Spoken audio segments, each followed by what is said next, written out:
Good morning, everybody. Let me begin by thanking Mayor Bloomberg, not just for the introduction, but for the incredible work that Bloomberg Philanthropies is doing, not just in helping this event, but for all the work that you're doing in promoting entrepreneurship and development throughout Africa. And I'd also like to thank our co-hosts and a tremendous champion of investment and engagement in Africa, my great friend, Commerce Secretary Penny Pritzker. I also want to welcome our partners from across Africa, including the many heads of state and government leaders who are with us. And I want to acknowledge Senator Chris Coons and leaders from across my administration who share a profound commitment to expanding opportunity and deepening relationships between our countries. Most importantly, I want to thank all of you, the business leaders, entrepreneurs on both sides of the Atlantic, who are working very hard every single day to create jobs and to grow economies and to lift up our people.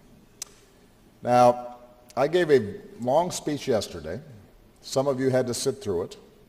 I'm going to try to be a little more concise today. I'm here because as the world gathers in New York City, we're reminded that on so many key challenges that we face, our security, our prosperity, climate change, the struggle for human rights and human dignity, the reduction of conflict, Africa is essential to our progress. Africa's rise is not just important to Africa, it's important to the entire world. Yes, too many people across the continent still face conflict and hunger and disease. And yes, recent years have brought some stiff economic headwinds. And we have to be relentless in our efforts to end conflicts and improve security and promote justice. At the same time, the broader trajectory of Africa is unmistakable. Thanks to many of you, Africa is on the move, home to some of the fastest growing economies in the world and a middle class projected to grow to more than 1 billion customers. An Africa of telecom companies and clean tech startups and silicon savannas, all powered by the youngest population anywhere on the planet. As president, I've worked to transform our relationship with Africa so that we're working together as equal partners. I'm proud to be the first American president to visit sub-Saharan Africa 4 times, the first to visit Ethiopia and speak before the African Union, the first to visit Kenya, which I think was obligatory. I would have been in trouble if I hadn't have done that. I believe I'm also the first American president to dance the Lipala in Nairobi, or to try to dance the Lipala. And wherever I've gone, from Senegal to South Africa, Africans insist they do not just want aid, they want trade. They want partners, not patrons. They want to do business and grow businesses and create value and companies that will last and that will help to build a great future for the continent. And the United States is determined to be that partner for the long term, to accelerate the next era of African growth for all Africans. And that's why over the past 8 years, we've dramatically expanded our economic engagement. With your support, we renewed the African Growth and Opportunity Act for another decade, giving African nations unprecedented access to American markets. We launched Trade Africa so that African countries can sell goods and services more easily across borders, both within Africa and with the United States. We created Doing Business in Africa campaign to help American businesses, including small businesses, pursue opportunities across Africa. And under Penny's leadership, nearly 300 American companies have taken trade missions to Africa, with more than 8,000 African buyers attending U.S. trade shows. If you are an African entrepreneur or an American entrepreneur looking for more support, more capital, more technical assistance, there has never been a better time to partner with the United States. Commitments from the Export-Import Bank, and the U.S. Trade and Development Agency have doubled. OPEC investments have tripled. Nearly 70% of Millennium Challenge Corporation compacts are now with African countries. And we've opened up and expanded new trade and investment offices from Ghana to Mozambique.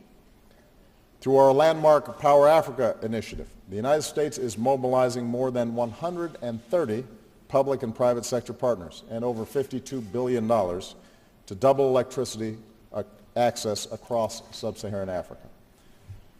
Meanwhile, our global entrepreneurship summits in Morocco and Kenya and our Young African Leaders Initiative are giving nearly 300,000 talented, striving young Africans the tools and networks to become the entrepreneurs and business leaders of the future. And we've got some of those outstanding young people here today. And 2 years ago, I welcomed many of you to our first ever U.S.-Africa Business Forum, where we announced billions of dollars in new trade and investment between our countries. And you can see the results. American investment in Africa is up 70%. U.S. exports to Africa have surged. Iconic companies, FedEx, Kellogg's, Google, are growing their presence on the continent. You can hail an Uber in Lagos or Kampala. In the 2 years since our last forum, American and African companies have concluded deals worth nearly $15 billion, which will support African development across the board, from manufacturing to healthcare to renewable energy. Microsoft and Mawingo Networks are partnering to provide low-cost broadband to rural Kenyans. Procter & Gamble is expanding a plant in South Africa. MasterCard will work with Ethiopian banks so that more Ethiopians can send home remittances. These are all serious commitments. New relationships are being forged, and I'm pleased that altogether, the deals and commitments being announced at this forum add up to more than $9 billion in trade and investment with Africa. So we are making progress, but we're just scratching the surface. We have so much more work that can be done and will be done. The fact is that despite significant growth in much of the continent, Africa's entire GDP is still only about the GDP of France. Only a fraction of American exports, about 2%, go to Africa. So there's still so much untapped potential. And I may only be in this office for a few more months, but let me suggest a few areas where we need to focus in the years ahead. We have to keep increasing the trade that creates broad-based growth. In East Africa alone, our new trade hubs have supported 29,000 jobs and helped increase exports to the United States by over a third. So we need to keep working to integrate African economies, diversify African exports, and bring down barriers at the borders. Since we're approaching 2 decades since AGOA was first passed, we're releasing a report today exploring the future beyond AGOA, with trade agreements that are even more enduring and reciprocal. We also have to keep making it easier to do business in Africa. We know progress is possible. A decade ago, if you wanted to start a business in Kenya, it took, on average, 54 days. Today, it takes less than half that. And governments that make additional reforms and cut red tape will have a partner in the United States.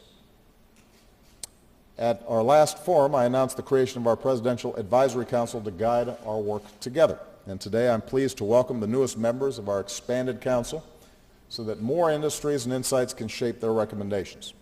Feel free to find them later. Bend their ear. Don't be shy. They are excited about their work and excited to hear from you. We also need to invest more in the infrastructure that is the foundation of future prosperity. And as I indicated earlier, we're especially focused on increasing access to electricity for the 2/3 of sub-Saharan Africans who lack it. 3 years after launching Power Africa, we're seeing real progress. Solar power and natural gas in Nigeria, off-grid energy in Tanzania, people in rural Rwanda gaining electricity. This means that students can study at night and businesses can stay open, and we are not going to let up. Partners like the World Bank and the African Development Bank are mobilizing billions. Last month, the government of Japan made a major commitment to support this work. And together with GE, Today, we're launching a public-private partnership to support energy enterprises managed by women in Africa. So we're on our way, and by 2030, I believe we can bring electricity to more than 60 million African homes and businesses. And that will be transformative. But even if we do the infrastructure, even if we're passing more business-friendly laws, even if we're increasing trade, I think all of you know that we're also going to have to keep promoting the good governance that allows for good business. Graft, cronyism, corruption, it stifles growth, scares off investment. A business should begin with a handshake and not a shakedown. So through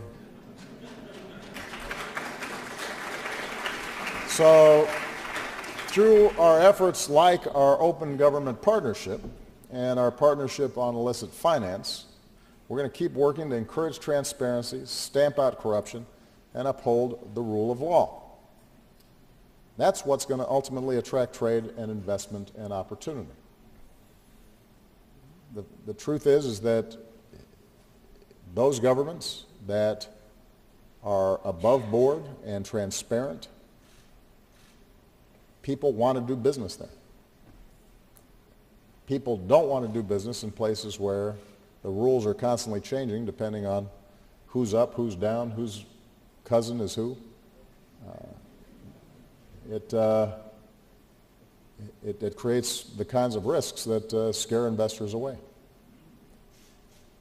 And finally, we need to invest more in Africa's most precious resource, and that is its people, especially young people. Men and women, boys and girls. I've had the opportunity to meet the next generation of leaders and entrepreneurs in Soweto and Dar es Salaam and Dakar. I've welcomed many of them to the White House. They are spectacular. They are itching to make a difference. Their passion is inspiring. Their talent is unmatched. They are hungry for knowledge and information and are willing to take risks. And many of them, because they've come from tough circumstances, by definition they're entrepreneurial. They've had to make a way out of no way and are resilient and resourceful. So we've got to continue to empower these aspiring leaders. Give them the tools, the training, and the support so that a few years from now, they can be sitting in this room.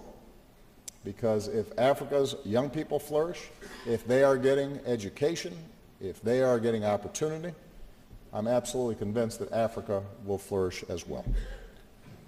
And they are the future leaders that inspire me. I think of the Rwandan entrepreneur I met earlier this year at one of our entrepreneurship summits. His company is turning biomass into energy. He started his business when he was 19 years old. And a lot of folks didn't get what he was doing or why. He made an interesting comment that sometimes in traditional cultures, in African cultures, the working assumption is that young people don't know anything. And since we were in Silicon Valley when he was telling this story, I wanted to point out that folks in Africa may want to rethink that, because if you're over 30 there, you're basically over the hill. But he kept at it. And as he told me, no matter what you're trying to do, you need the motive in your mind that you want to help your society move forward. He was doing well, but he was also trying to do good. And that's what this is all about. That's the work that we've got to carry on. This is a U.S.-Africa business forum. This is not charity. All of you should be wanting to make money and create great products and great services and be profitable and do right by your investors. But the good news is in Africa right now, if you are doing well, you can also be doing a lot of good. And if we keep that in mind, if we do more to buy from each other and sell from each other, if we do more to bring down barriers to doing business, if we do more to strengthen infrastructure and innovation and governance, I know we're going to be able to move our societies forward and our economies forward, and that will be good not just for Africa, but it will be good for the United States and good for the world. We want Africa as a booming, growing, thriving market where we can do business, where you've got a young population that is surging, and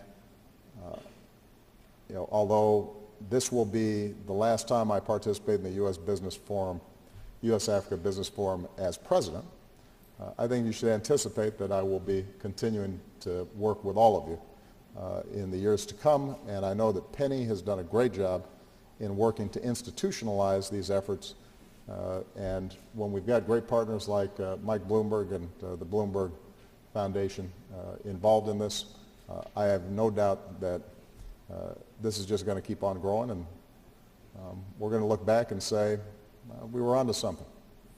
Thank you so much, everybody. Appreciate it. Keep up the great work.